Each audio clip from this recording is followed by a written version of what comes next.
Anam babam canım sana kurban olsun ya Muhammed.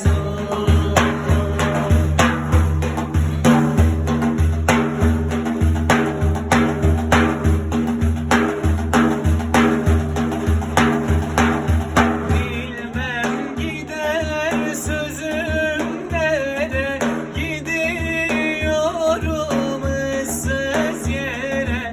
Açtın yüreğimde yâre, canlar cananı Muhammed, canlar cananı Muhammed, canlar cananı Muhammed. Allahümme salli ala seyyidina ya Muhammed.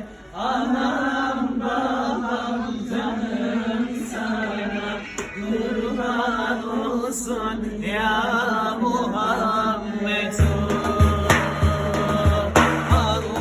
Allahümme salli ala seyyidina ya Muhammed.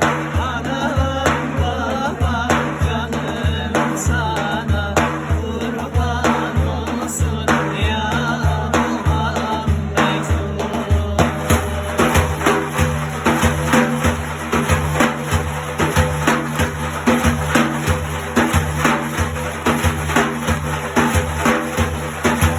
Mekke'den ayrıldık şimdi, gözlerimden yaşlar indi.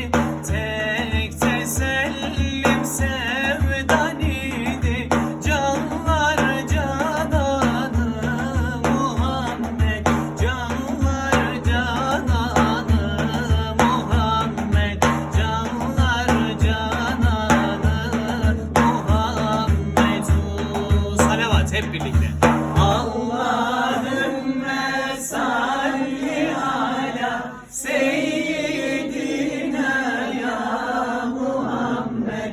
Anam babam canım sana kurban olsun ya Muhammed.